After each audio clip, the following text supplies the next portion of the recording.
Welcome back to another episode of Turn Up the Heat. Now, if you watched my last video where I made honey garlic hot sauce, I told you to keep all these strained leftovers from when we strained out the sauce. So what we're going to do today is we're going to turn these into an awesome spice you can use in your kitchen. So the first step is I'm just going to kind of strain all the excess moisture I can out of this through this coffee filter. So you're going to have to put a little bit of muscle into this because it's probably not just going to flow. So I'm going to scoop about half of this out. Actually, I'll leave the whole thing. I think I can do it all here. We're going to scoop this all into our coffee filter. You should probably wear gloves while doing this. I don't have any more gloves. I'm all out. So I gotta buy more. But if you don't wear gloves, your hands might get a little bit spicy afterwards, which can sometimes hurt. Alright, so I've scooped that out. And we're going to take it into our coffee filter. And we're going to kind of bunch it up and try to squeeze as much of that moisture out as you can. And I just broke my coffee filter. But let's squeeze it out. There we go. Get a little messy.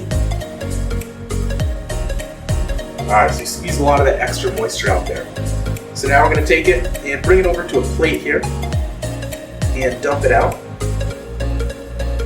Alright, now what we're going to do is we're going to take it and we're going to kind of form it into like kind of thin sheets. So just kind of take it, mush it down. It might be easier just to do this in your hand. And then we'll grab a paper towel here and wipe off my hand. Best I can. And we're going to open up a food dehydrator.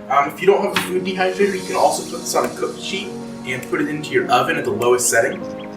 But we're going to take these like little thin sheets that we're making here and take them and place them right onto our dehydrator there.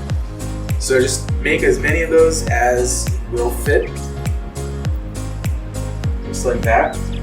Make sure they're not too thick. If they're too thick, then they're not going to really dry very well. So take it and put it on the dehydrator or on a cookie sheet. Now if you are making this in your oven, you will have to open the oven door every hour or so just to vent out the excess moisture, because as this dries it's going to make your oven really humid inside and then it's going to stop drying.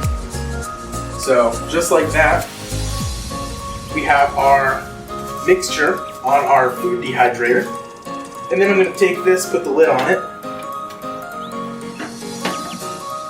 and we're going to set this to the fruits and vegetables setting, which is 135 degrees Fahrenheit. And I'm going to plug this in. Now I'm going to let this sit for about 8 to 12 hours, and then I'll be right back as soon as this is done drying. After 8 to 12 hours, your things should be dry, so you can go ahead and take them out of your dehydrator or your oven, and just plop them right into a blender. Just like that. And then just blend this up. Shouldn't take long, no more than like 30 seconds really.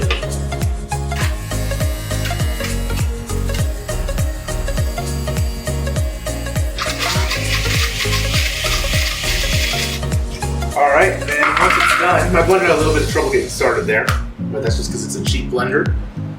These things were kind of rock hard after I was done.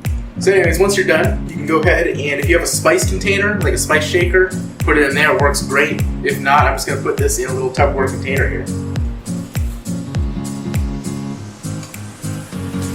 There we go, just like that. And now this should be absolutely perfect on like a burger or a steak or something like that. So anyways, thank you guys so much for watching. I post these videos every single Friday, so make sure to hit that subscribe button, leave a comment, and check back next week for more. I'll see you next time.